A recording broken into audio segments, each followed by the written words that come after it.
Welcome back to Round the Cauldron, where we talk theology, philosophy, and everyday life as a modern witch. Follow the show on social media, subscribe to the newsletter, and watch the show live on YouTube. If you like the show, please leave a review wherever you listen to help other witches find me. Don't forget, you can help support the show at patreon.com/roundthecauldron for as little as $1 a month and get patron-exclusive content. If you're ready to hop into the show, grab some coffee, pull up a seat, and join me round the cauldron. Yeah, I guess we can go ahead and get started with today's topic. So before we do, for anybody that hasn't already heard, I am doing a giveaway. Round the Cauldron podcast turns 1 this month. I have been doing the podcast for a whole year, which absolutely blows my mind.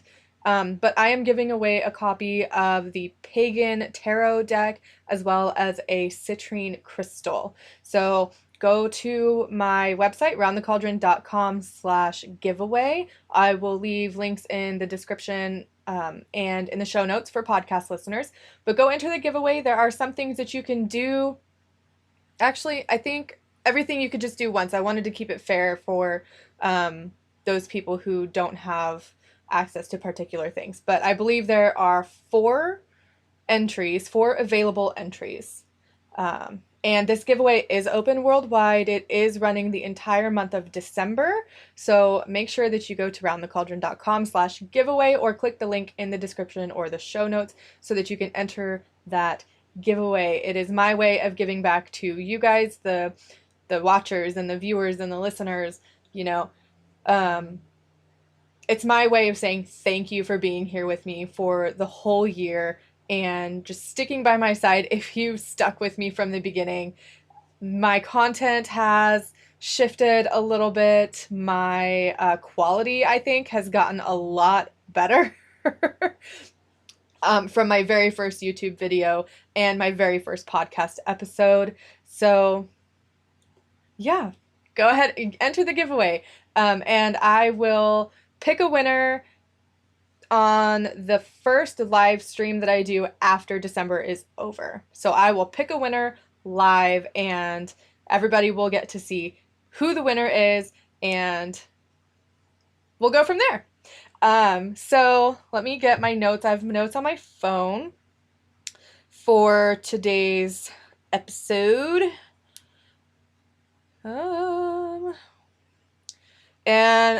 I wanted to talk about depth years today because depth years, it's something that I heard in a Facebook group that I'm in. I saw some other pagan and witchy people doing a depth year and doing videos on their depth years. And I had no idea what it was. But the idea really interested me because it sounds interesting. What's a depth year? What do I got to do? What does it entail? Is it meant to help me? Well, I would hope it was meant to help me. But yeah, so I did some research of my own and I wanted to explain to you guys, if you've never heard of a depth year, what it is, how you do it, if you should do it. And then towards the end of this episode, I will go through and talk about my depth year. I will be doing a depth year for 2020, but we'll talk about that towards the end of the episode. So yeah, I had never heard of a depth year before, and like I said, it really interested me. But it came about in, I think, in 2017. There was an article written by someone named David, and it was on Raptitude. So I'll leave a link to that in the description and the show notes as well.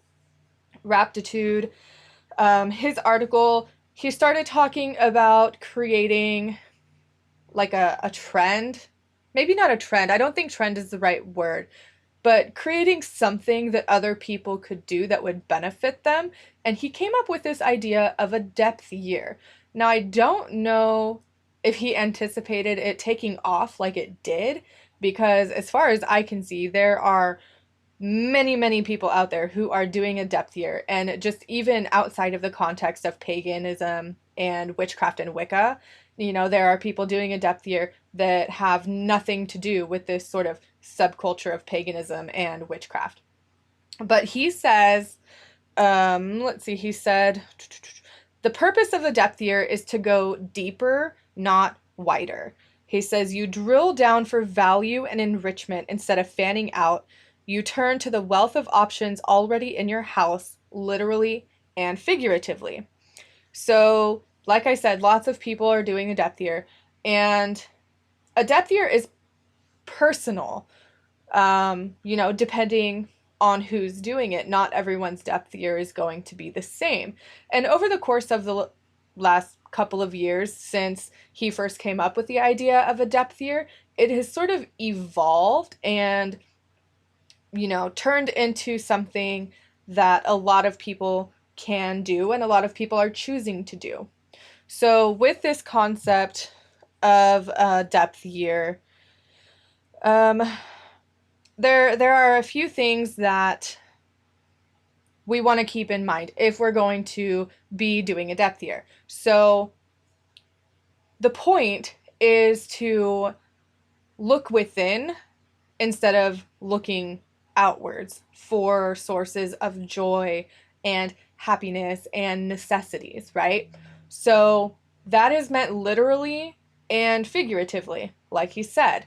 So you don't buy any new books or music or other sorts of things that you normally would buy. Instead, you turn to the things that you own in your own home and in your life that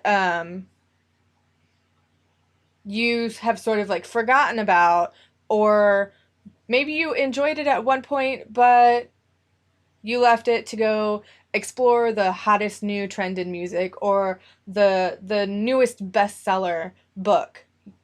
So the point is to use what you already have and not purchase anything new as far as hobbies and books and things that aren't a necessity in life. So nothing new if you can help it whatsoever.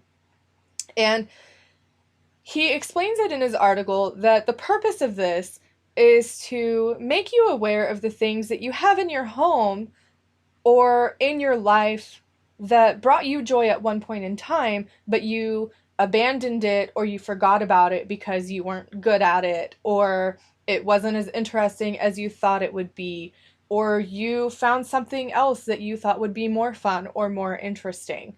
Especially, this is really important in our consumer society, in my opinion, because several things are thrown at us all day long. If you watch TV, then you're going to see hundreds of commercials for buying the latest product, or in my case with my daughter, all the latest toys that kids are going to want for Christmas. You're constantly bombarded with sensory information about getting the best thing now. But what happens when you get the best thing now is in 2 weeks, that best thing is obsolete, or you have no need for it anymore, or you realize that you bought it just to buy it and it really serves no purpose. So I haven't watched a lot of videos on other people's depth years because I really wanted to get an understanding of it from the source, from David, who wrote the original article, and really form my own opinion about it before I went forward and watched other people's videos about their depth years. But from the articles that I've read, that's essentially the whole point. And within a religious context, I think we can take it a little bit further, because there are always going to be things that we can do extra that will further our spirituality or will further our religious understanding or our relationship with our gods and goddesses. And I think that is really important.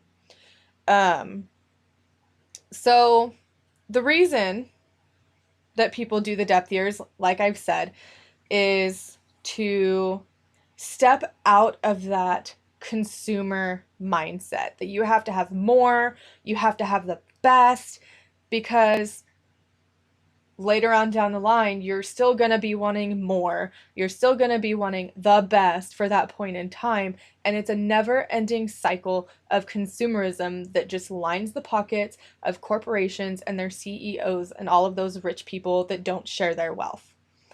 And when we get hung up on having the best stuff and having more stuff, it can clutter your home, and when you clutter your home, you clutter your mind.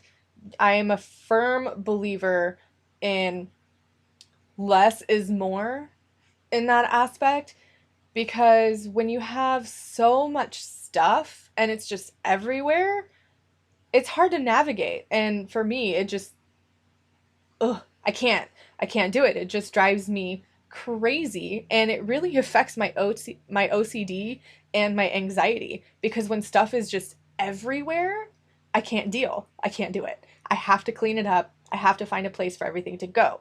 So, for me in my life, less is more. Having less crap around my house makes me feel better. It means that I have less crap rolling around in my head. For some reason, it's a correlation with me, and I know it's a correlation with a lot of other people. Let's see. So, another reason that people go through and do a depth year is so that they can find the value in the things that they already own or that they already have. So, instead of purchasing new books, right? A new book comes out and you want to buy it, but you have, I don't know, a bookshelf full of books that you haven't even read yet. So I can understand, as a person that loves to read and a person that just enjoys immersing myself in a fiction novel, I can understand wanting to, sorry, my nose itches. I can understand wanting to go out and just buy the new book because it looks interesting. But with everything that goes on regularly in my life, I can't remember the last time I picked up a book for fun, because I'm so busy and there's just so much that I have to get done regularly that I I have to specifically like section out time for reading or just doing something for myself, because there's so much other stuff that I have to take care of and that I have to do. And that's pretty standard for other people in the Western world. We get so busy, and we have these good intentions of buying the book and then reading it and enjoying it and just soaking it up. But when it comes down to it, that's not always what happens. And then it ends up getting put on a bookshelf or whatever it is. It gets put away, and then we forget about it. And it's a part of Western thinking that I think needs to be changed, because we do need to start seeing the value in the things that we already own. Just because that new book came out doesn't mean the books that I already have that I haven't read yet have lost their value to me. And I think it's really important to get rid of the things that have no value for you. Like, if you've got books on your shelf, I keep using books because it's the easiest example, but replace books with anything, okay? Whatever you feel resonates with you. I'm going to use books because books resonate with me. If you have books that you bought with intentions of reading them and they no longer bring you joy, or you tried to read it but it wasn't as interesting as you thought it was, or the subject matter isn't what you thought it was going to be, don't hold on to those things just for the sake of having more books on your bookshelf.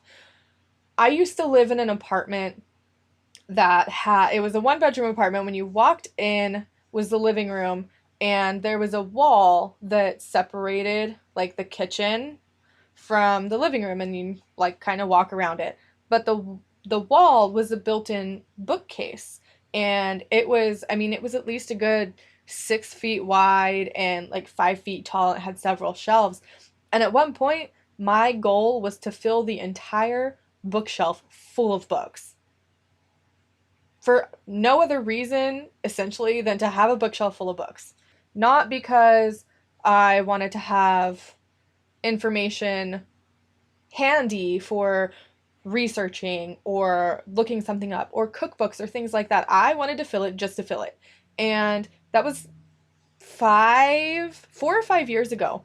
And looking back on that now, I can see how consumeristic that was of me. I wanted to buy all the books just to put them there, just to have them there because I think a full bookshelf is aesthetically pleasing. But it's pointless and extremely wasteful for me to fill a bookshelf full of books that I'm never going to read and I'm never going to touch and I bought just for looks. That's extremely wasteful. So, what was I saying with that? Yeah, so if you are going to take part in a depth year and you've got all of these things, get rid of the things that no longer serve you, that no longer have any meaning to you, that no longer hold any value for you. And when you get rid of them, don't just throw them away. You know, we're trying to be eco friendly here as pagans and stewards of the earth. Donate them or sell them or give them to the library. I need to go through my daughter's bookshelf because she's got some books in there that she got a couple of years ago that are just so easy for her to read now that she's in first grade and she's getting better at reading. So we're going to go through her bookshelf and we are actually going to donate those books to her school because her school sections out each kid based on their reading level and they have all these things, but that's not important. We're going to donate her books that she no longer reads to her school.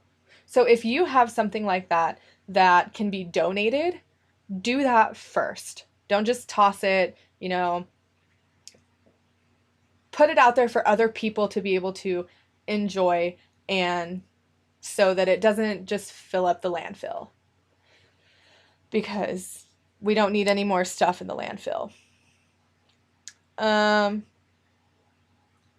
So yeah, so a lot of people use the depth year to get out of the consumer mindset of just having more and more and more and needing to have the best stuff all the time.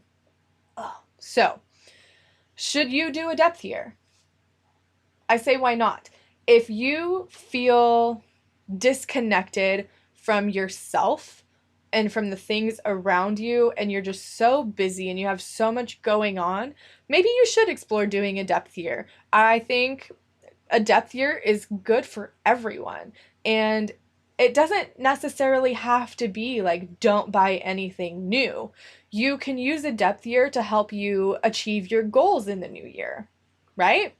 Like, spending less money. That's a goal that a lot of people have. Well, if you do the standard depth year of don't buy anything new and don't pursue any new hobbies, obviously you're gonna spend less money. But you can use the depth year to your advantage and take it further and you take it as far as you want. So, yes, I think everyone can benefit from a depth year. However, I do realize that it's not something that everyone can do. Um, can you step back from being a habitual consumer? Yeah, I think everyone can do that.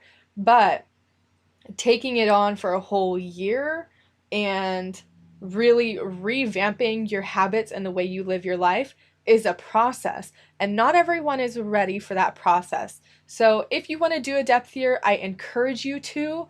I encourage you to take advantage of all of the resources on depth years that are available and go for it. Keep a journal and hold yourself accountable. And if you have to, get an accountability partner. I'll be your accountability partner.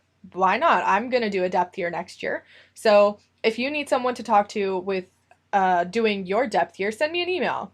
Message me on Facebook. We can do it together.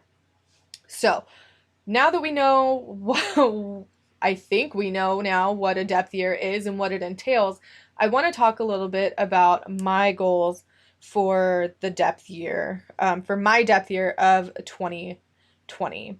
So I have like a list of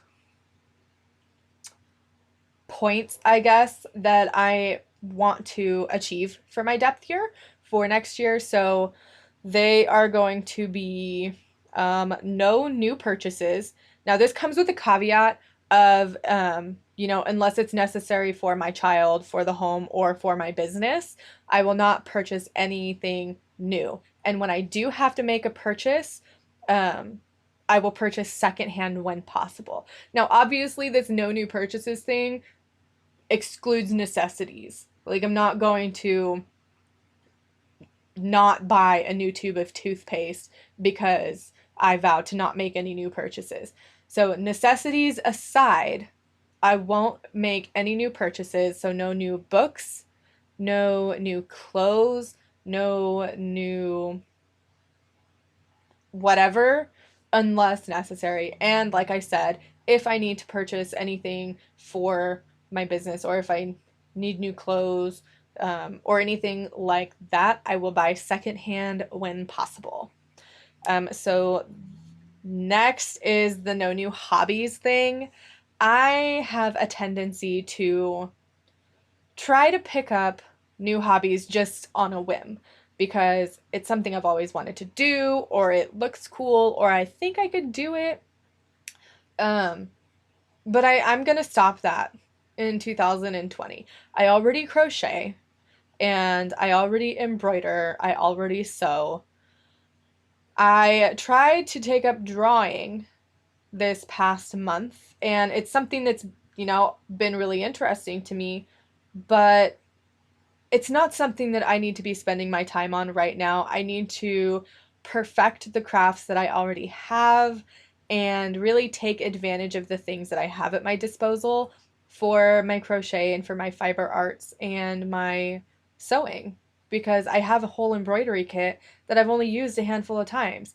And I think it's just because embroidery is a process. It's not something that I can do with like crochet. I can make a hat in maybe 30 minutes, but I can't embroider a full picture in 30 minutes. It's just, it doesn't always happen because embroidery is a process. So, no new hobbies for me. I am going to take advantage of the things that I have and do it that way and focus on learning new techniques and just overall getting better at the things that I already do. So next, I already, this is something that I really want to focus on a lot, and it's more introspection and spiritual because, like I said, I get so busy and life just really happens that sometimes I don't take time to really nurture the spiritual side of myself. And I have found myself in the mornings rushing through my daily offering and devotional and tarot reading so that I can hurry up and get it out of the way and get started on the work that I need to do. And that is not a good practice to be in. And I recognize that. But I also recognize that it can be a really hard habit to break. So, with 2020, I want to take more time for introspection. I want to take more time to cultivate my spirituality and my relationship with my gods and a specific goddess that I am worshiping and giving devotions and offerings to regularly. More meditation, more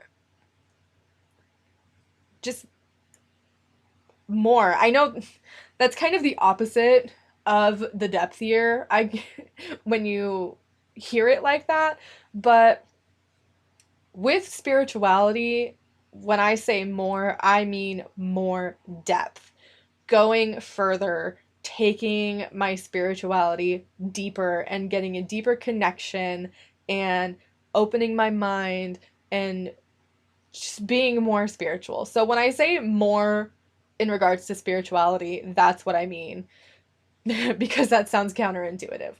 Um, but that's something that's really important to me, and I have actually started journaling and doing this sort of daily thing where I have a daily affirmation and a daily tarot reading, and I keep track of the moon phase regularly, and then I journal about the day at the end of the day. Um, and it's sort of, it goes along with my to-do list. And I have a printable that I created. I'll link it in the description and in the show notes if you guys are interested. But it's like a witchy planner page that has spaces for all of those. And then it also has spaces for a to-do list that is personal and a to-do list that is spiritual, and a space for all of your important things that you need to get done for that day. So I think that's really important and can be helpful in realizing your introspection and taking your depth year further in regards to your spirituality and your religious beliefs.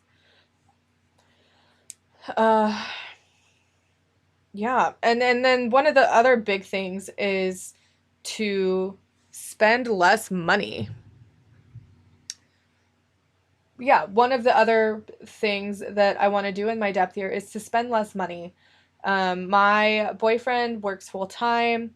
I freelance on the side, and I do YouTube, and I have my podcast. But, I'm not going to lie, the income stream from the things that I do is not up to par of where I was when I had a full time job.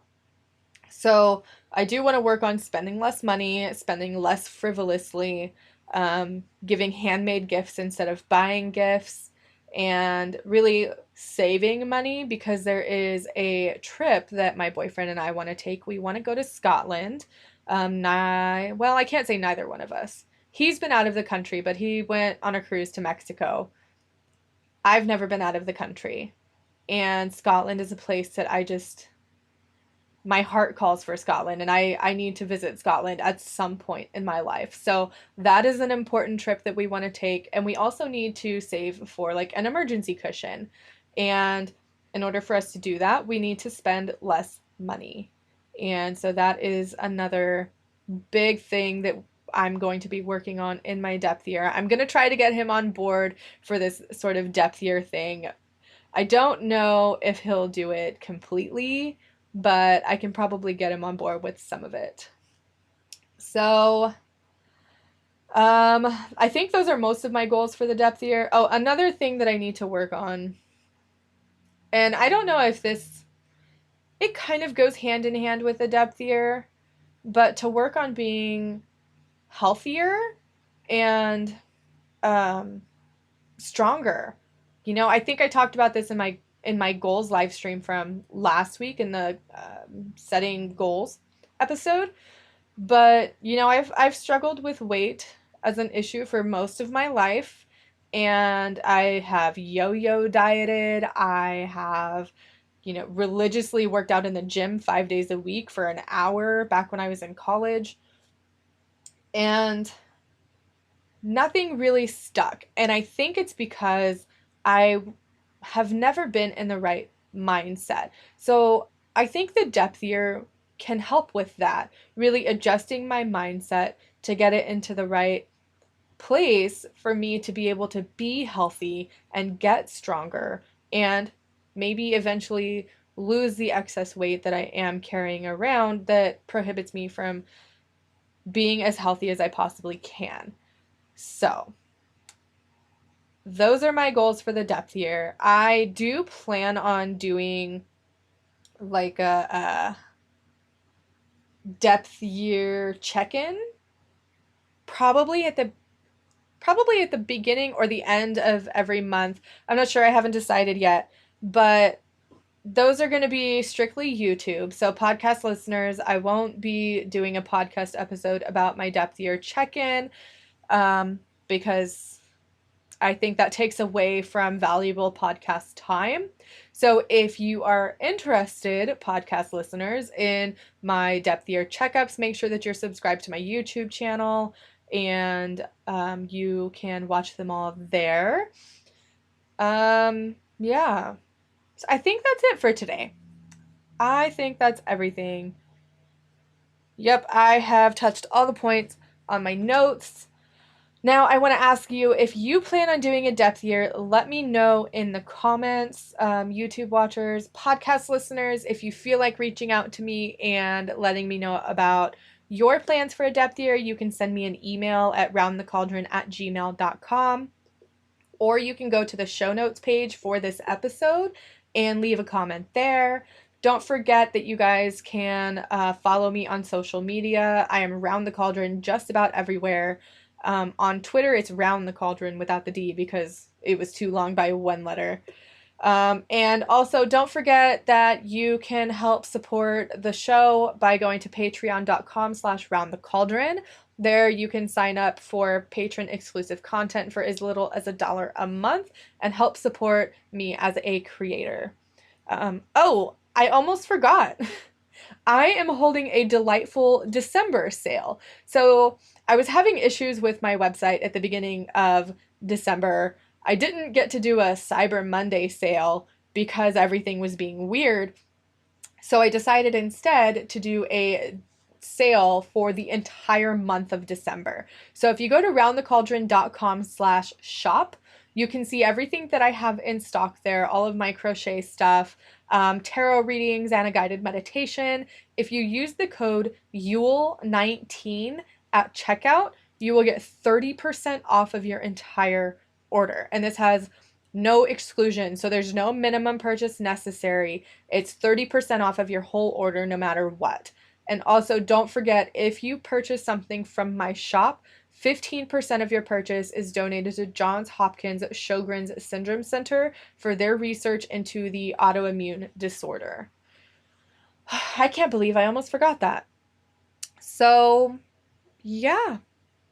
I think that's it. Let me know in the comments, guys, if you plan on doing a depth year or if you have any questions about a depth year, or if you've done one in the past. Let me know what your experience was and how you handled any hurdles that you might have come up against. Because, like I said, I haven't done a depth year before, so I don't know what sort of hurdles I might come up against in insofar as my goals and not buying anything new and things like that. So if you have any tips for me, leave them in the comments below, and I will see you guys back here next week. Podcast listeners, don't forget that if you subscribe to my YouTube channel, you can watch the live recording of the podcast every Wednesday. I'll see you guys next time. Bye.